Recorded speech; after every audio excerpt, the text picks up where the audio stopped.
Hi everyone, happy Thursday.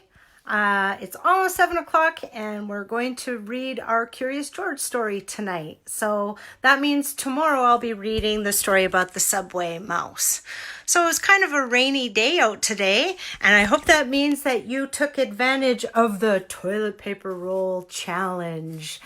If you don't know about that, go check out my YouTube channel at the Clever Corvids Farmhouse Studio, and I have a video posted there on all kinds of different ways that you can use a toilet paper roll for creative and practical ways. So here we go. You ready to hear what Curious George did today? I'm going to switch the camera around and we'll find out. Curious George goes to a chocolate factory. Hello? Who doesn't want to go to a chocolate factory? I know I would be there in a second.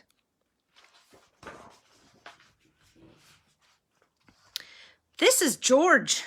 George was a good little monkey and always very curious. One day George went for a drive with his friend, the man with the yellow hat. Does anybody know what the man with the yellow hat's name is? Maybe you could tell me in the comments. Ooh, look, George, said the man. There's a store in that chocolate factory up ahead. Let's stop for a treat. Oh, yeah. George loved chocolates. Inside the store, boxes of chocolates were stacked everywhere, but the man with the yellow hat found his favorites right away. George, he said, wait here while I buy these, and please stay out of trouble. Do you think George is going to stay out of trouble?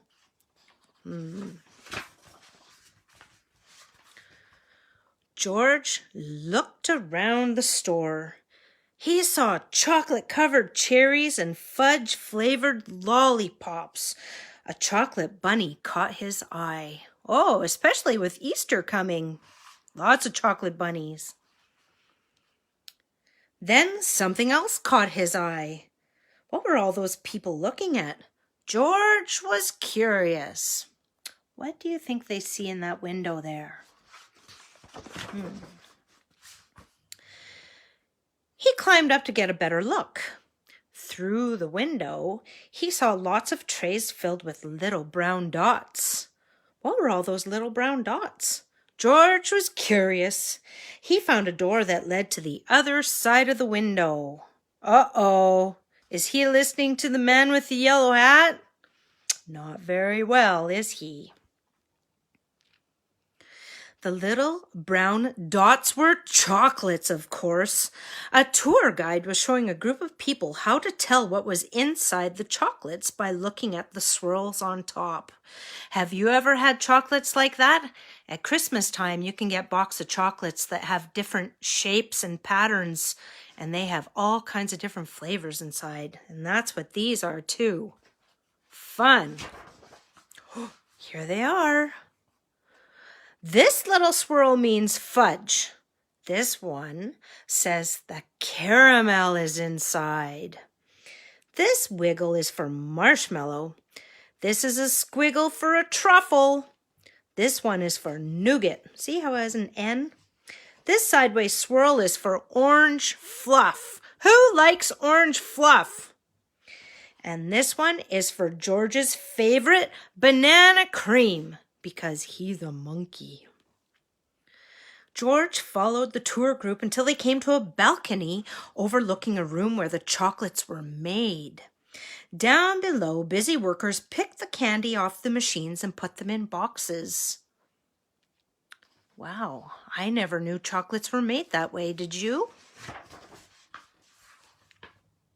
Look at this big factory. There were the machines that made the chocolates with the swirls on top. The chocolates came out of the machines on long belts. But how did they get their swirls? George was curious.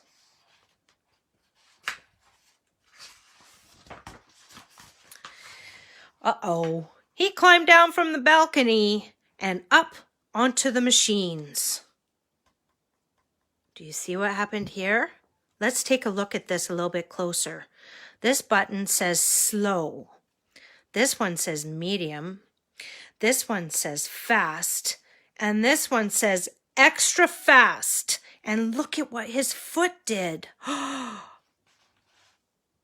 George peeked inside. He was trying to see what was making the swirls when all of a sudden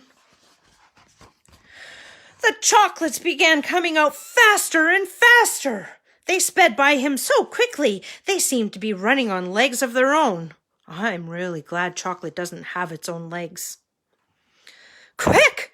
Bring more boxes, yelled a man with a tall white hat. What happened? asked another man.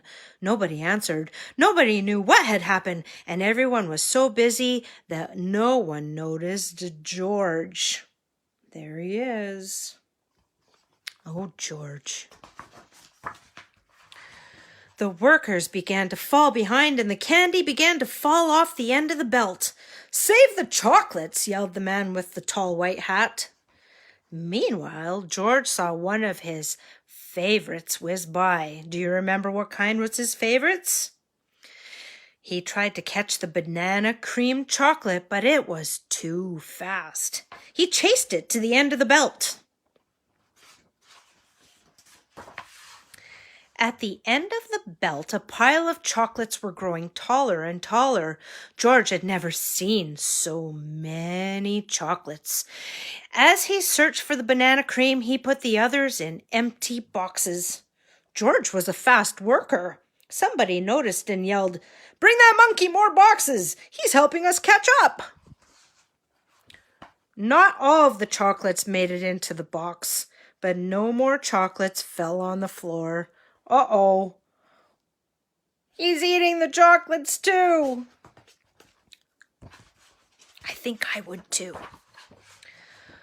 Just when George and the workers were all caught up, the tour guide ran in with the man with the yellow hat. "Get that monkey out of here," she yelled. "He's ruining our chocolates."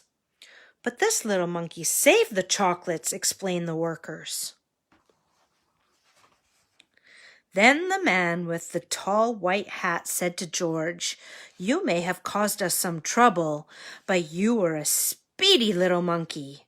You deserve a big box of candy for all of your help." George was glad he was not in trouble, but he did not take the chocolates. Back in the parking lot, the workers waved goodbye as George and his friend got into their little blue car. "George, are you sure you don't want any chocolates before we leave?" asked the man with the yellow hat. George was sure. The end. That George, he's a little bit too curious for his own good sometimes. What other story did we read where they ended up having to eat a lot of something? A lot, and they had to munch and crunch and crunch and munch. Do you remember what that story was? You can tell me in the comments below. So tomorrow we will read The Subway Mouse. It's a lovely story and you're really going to enjoy it. It'll be a great Friday night book. So we'll see you tomorrow. Have a great night. Bye.